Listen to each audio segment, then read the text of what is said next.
The Boston Bruins continued to play down to the opposition, losing last night to a severely depleted Florida Panthers team, and that just cannot continue to happen here as they look to clinch a playoff spot. You're Locked On Bruins, your daily podcast on the Boston Bruins, part of the Locked On Podcast Network, your team every day.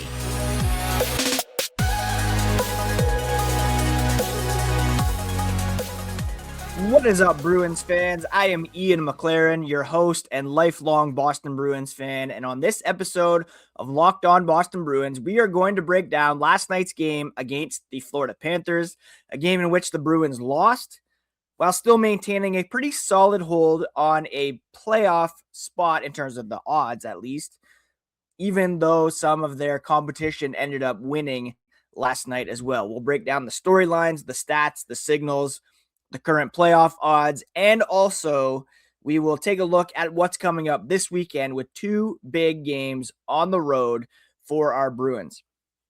But let's start last night. And let's be honest, the Florida Panthers have kind of waved the white flag on this season. They've got a ton of injuries they're dealing with.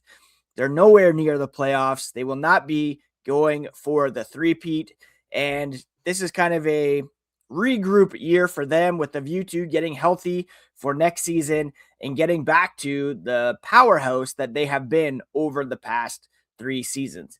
They went to the final, lost to Vegas. They won 2 cups in a row, and all of that is kind of catching up to them in terms of injuries, fatigue, and this was a very beatable team for the Boston Bruins last night. And they just came out too flat and made a surge too late in this game. And as Marco Sturm said after the game, they just did not respect their opponents. They have a lot of guys out, and the Bruins did not do their job. And Sturm even went as far as to say, shame on us. The Bruins did have a big push in the third period, but it was too little too late. And Sergei Bobrovsky made 15 of his 28 saves in the third period alone, as the Panthers held the Bruins off by a score of 2-1 to get the 2 points or to keep the Bruins from picking up even a single point, which would have gone a long way in their playoff quest. It doesn't matter who's out for a team like that. They have a good structure, they play hard, and the Bruins, for whatever reason, weren't able or even willing to match that.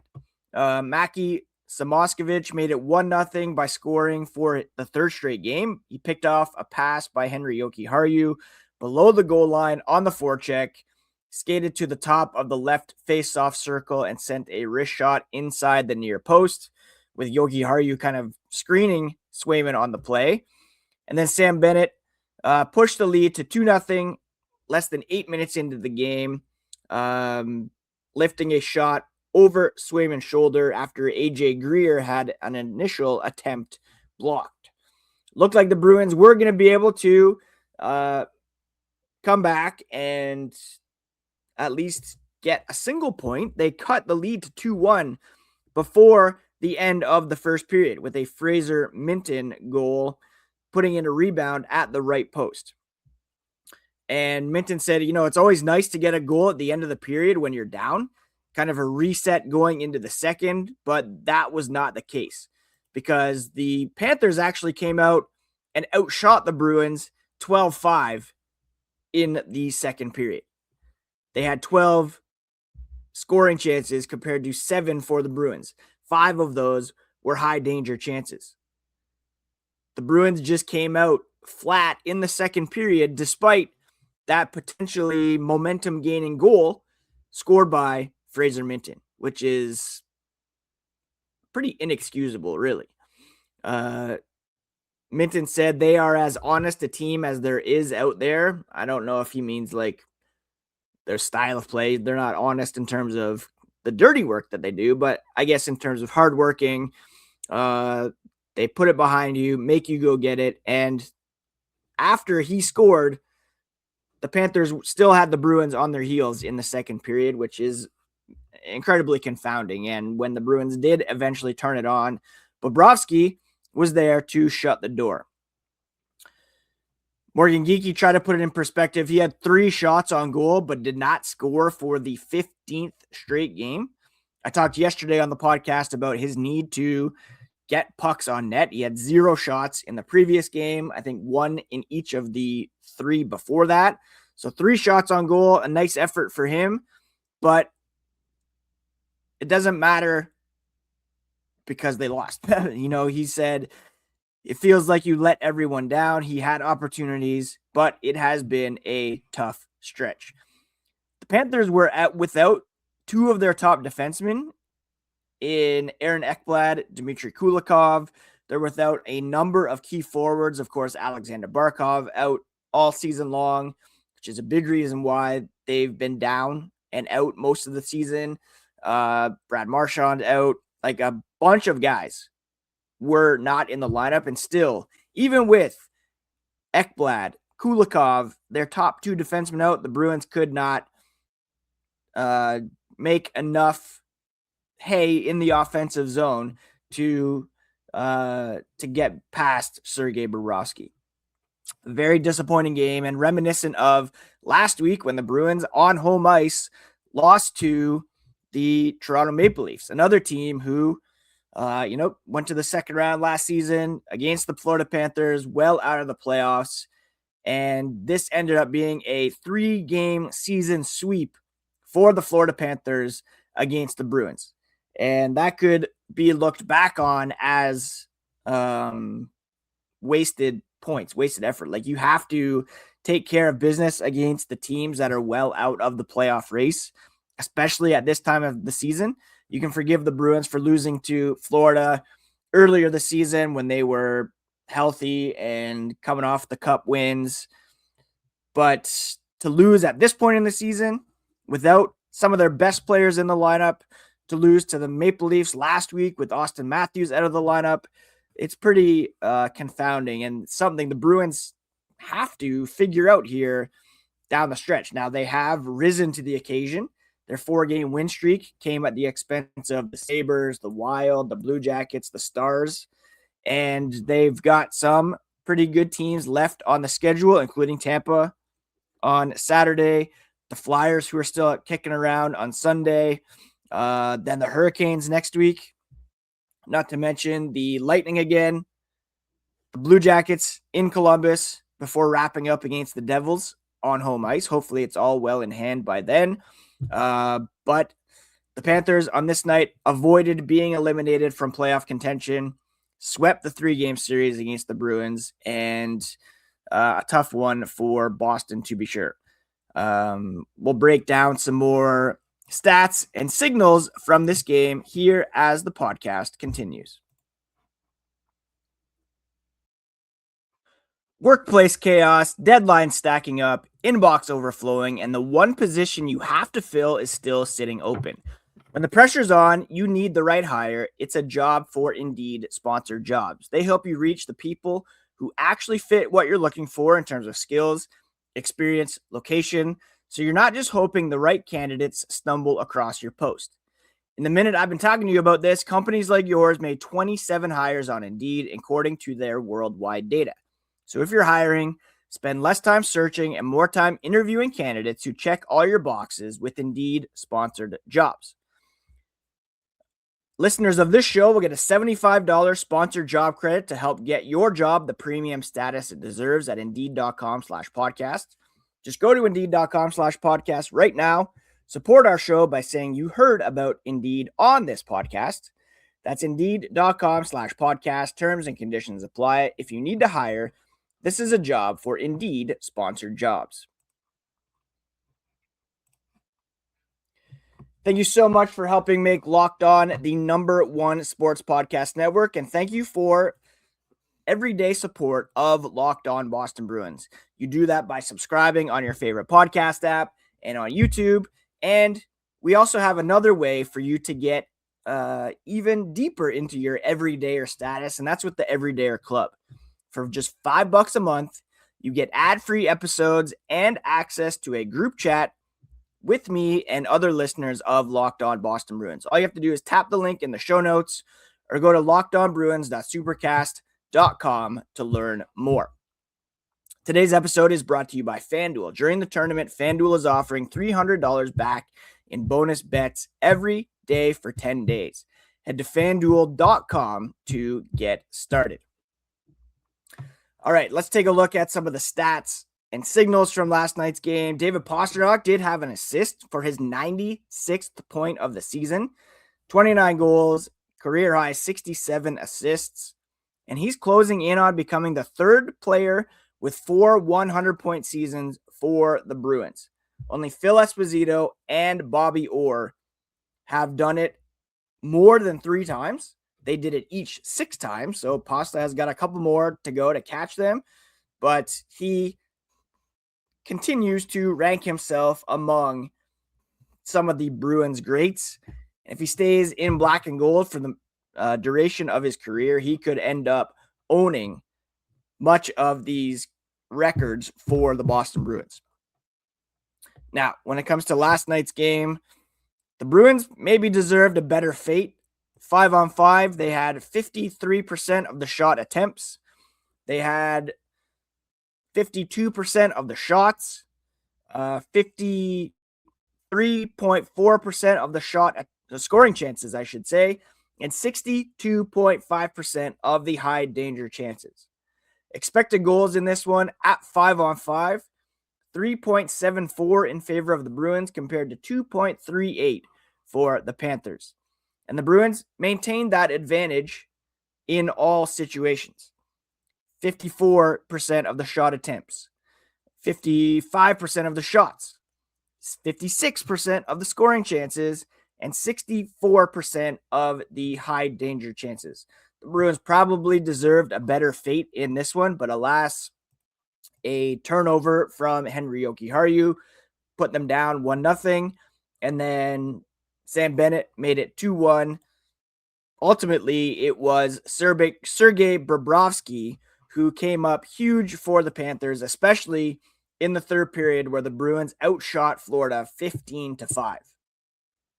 But it was the second period that the Bruins came out flat in, and it's confounding that after getting that goal from Minten, they weren't able to build on that and get more pressure on Bobrovsky before it was too late. The Bruins went 0 for 2 on the power play, wasted opportunities there. The Panthers went 0 for 1, so at least the penalty kill was a bit sharper, although a lot of their top guys are out of the lineup. When it comes to shots on goal, David Pastrnak led the way with 5. Morgan Geekie, as I mentioned, had 3, as did Jokiharju, Andrew Peeke, and Hampus Lindholm from the back end. A lot of guys blocking shots. Jokiharju with a pair, as is Lindholm, Charlie McAvoy, Aspero Zadorov with a block each. Fraser Minten with 3 blocks as your number 1 center. He also had a hit, couple shots to go with the 1 goal. A very strong game for our boy Fraser Minten in this one. But the story was the goaltending, and it's not that Swayman played poorly. He only allowed 2 goals on 24 shots for a .917 save percentage.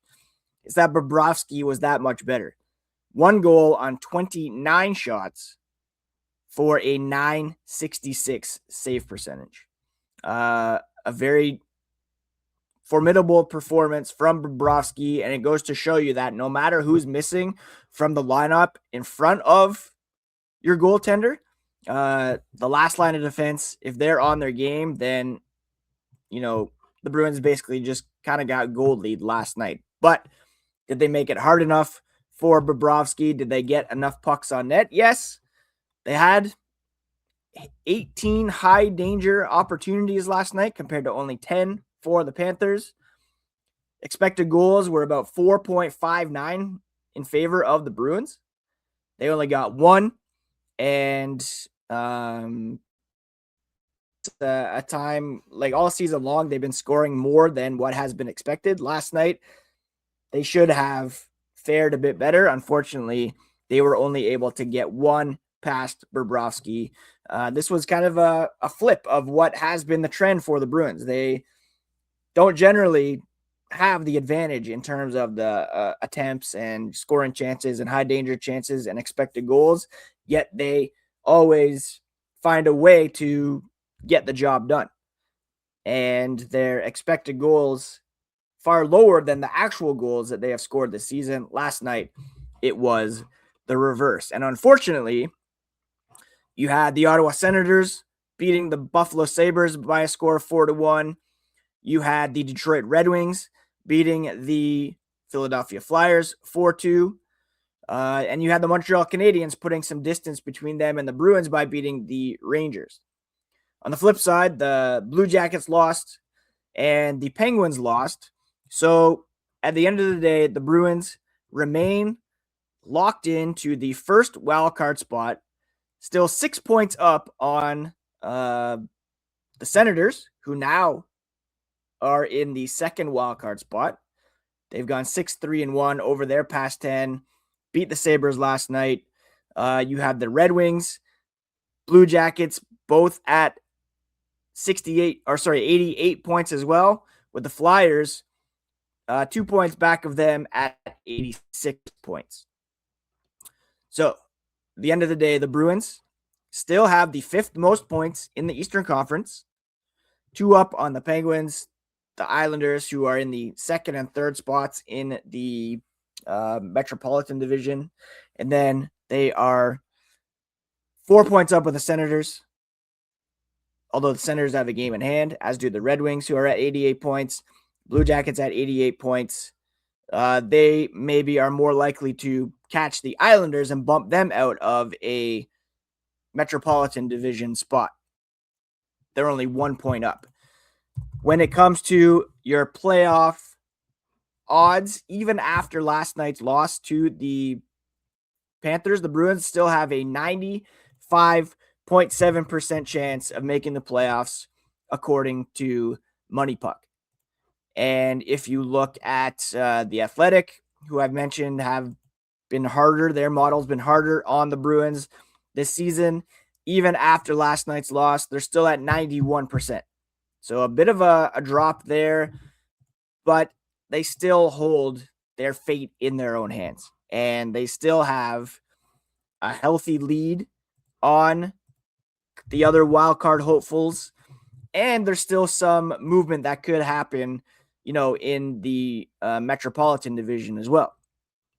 Because even if the Blue Jackets rebound and are able to squeak back into the playoff picture, it could be at the expense of the Islanders and not necessarily one of the wild card teams in Boston or in Ottawa.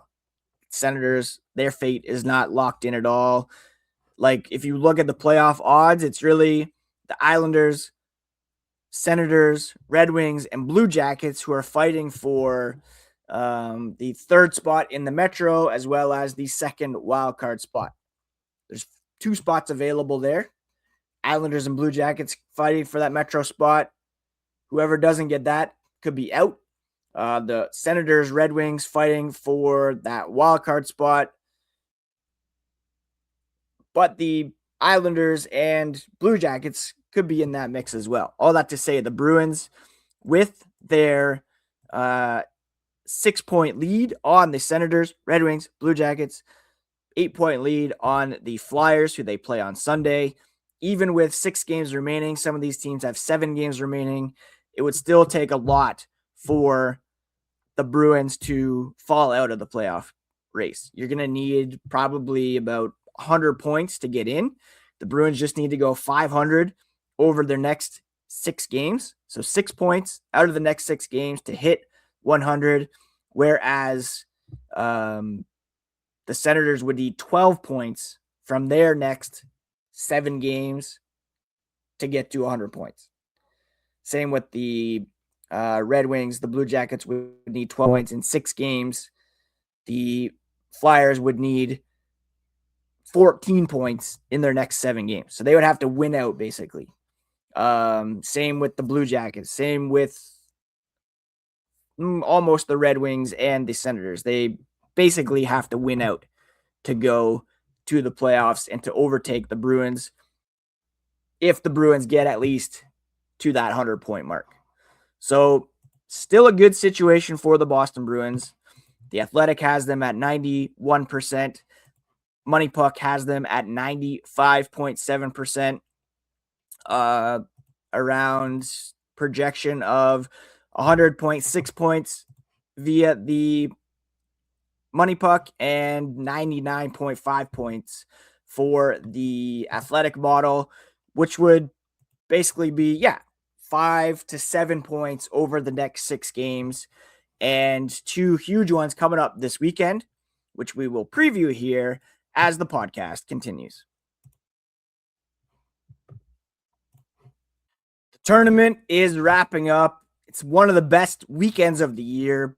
Brackets, buzzer beaters, upsets, all on the line.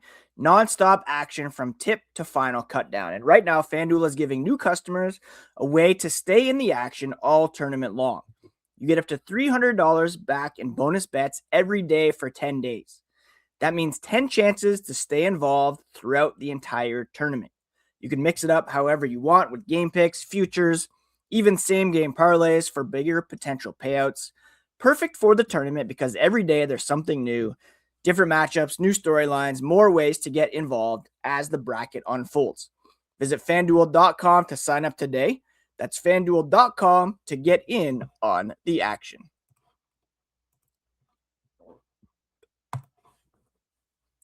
Big weekend coming up for the Boston Bruins. They will be in Tampa to take on the Lightning. And then in a weird travel schedule, they will fly up to Philly to take on the Flyers before having to go back down south to Carolina to play the Hurricanes on Tuesday. Now, the Flyers, unfortunately, will be getting an extra day off in between that as well. The Flyers, I believe, play tonight against the New York Islanders. So if you're scoreboard watching, that's a huge one to keep an eye on. The Lightning will have been resting after playing the Penguins last night and beating them pretty decidedly. When it comes to tomorrow's game, I mean, the Lightning are legitimately probably the scariest team to me in the Eastern Conference. I know the Hurricanes tracking to finish a bit higher, and the Lightning not even locked into first place in the Atlantic. But for me, this is a team that is still, reminiscent. They still have a lot of core players from the teams that have won cups in recent memory. And they have arguably the best winger in the NHL in Nikita Kucherov. Probably not arguably. He's got 124 points, 41 goals, 83 assists. As good as David Pastrnak has been this season, this guy has 28 more points 28 more points than Pasta so far this season. He's a one-man wrecking crew, and they still have Jake Gensel, Brandon Hagel, Anthony Cirelli, Braden Point. They picked up Corey Perry, who's been all right, but on the back end, even with Victor Hedman out of the lineup, they've got a breakout guy in Darren Radish, who's got 66 points in 68 games. He's an X factor. Charles Dastus has come out of nowhere, 28 points. JJ Moser, Ryan McDonough, and of course, Andrei Vasilevsky in net. This guy is one of the best goalies in the NHL still. 912 save percentage this season, 36-13-4 record. That's why last night's game was pretty important for the Bruins. You should have taken care of business against the Florida Panthers when you know that you have a bigger, better opponent on deck in the Tampa Bay Lightning. Now, depending on what happens tonight with the with the Flyers, pretty big game for the Bruins. If they beat Tampa in regulation, they will be at 98.8% chance of making the playoffs. If they lose in regulation, they'll go down to 92.6, which is still very good chance of making the playoffs. But with each consecutive loss, each time you drop points, it's still, troubling. And you don't want to get into a long downward spiral here when you have such a solid hold on a playoff spot. The Lightning, dangerous on the power play. They're a very good penalty killing team. They have the second best offense in the NHL, the third best defense in the NHL. I would not be surprised at all if Tampa emerges from the Eastern Conference as Stanley Cup finalists this season. The Bruins have to rise to the occasion here. They have to get a complete 60-minute effort from every single player in the lineup. And, Mason Lohrei's been out the last couple of games with an upper body injury. It would be great to get him back in there over Henry Jokiharju or Andrew Peeke. The Bruins have to take care of business against the Lightning. They can knock us like they did last weekend by winning both the games over the weekend, because they will go to Philly to take on the Flyers, a team that is playing tonight against the Islanders. When it comes to the Bruins and the Lightning, this is the third of 4 meetings between these two teams. Tampa won 4-3 back on October 13th. Of course, the last game was the Stadium Series game in which the Bruins were up huge. They were up, at one point it was 5-1, and they ended up losing 6-5 in the shootout. Bruins looking to avenge that loss, and they will play once again next weekend, April the 11th, a matinee game, that time in Boston, to wrap up the season series. When it comes to the game on Sunday against the Flyers, that one is a 3:30 p.m. Eastern start. It will be the third and final meeting between these two teams. Series tied 1-1 right now. Boston won 6-3 on January 29th, lost 3-1 back on February 28th. The Flyers are kicking around here in the Eastern Conference playoff race. They're led in scoring by Travis Konechny, Trevor Zegras, Owen Tippett, Travis Sanheim on the back end. This is a decent team that's having a bit of a disappointing season. They were believed to be more in the playoff mix. They are above 500, 573 point percentage.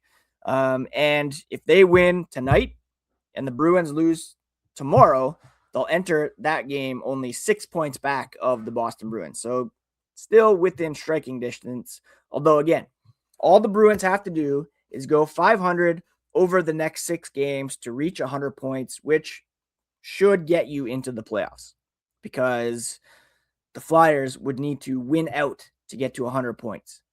The Blue Jackets would have to win out to get to 100 points. The Senators and Red Wings would have to win 6 of their remaining 7 games in order to get to 100 points. The Bruins at 94 points with 6 games remaining need just 6 points.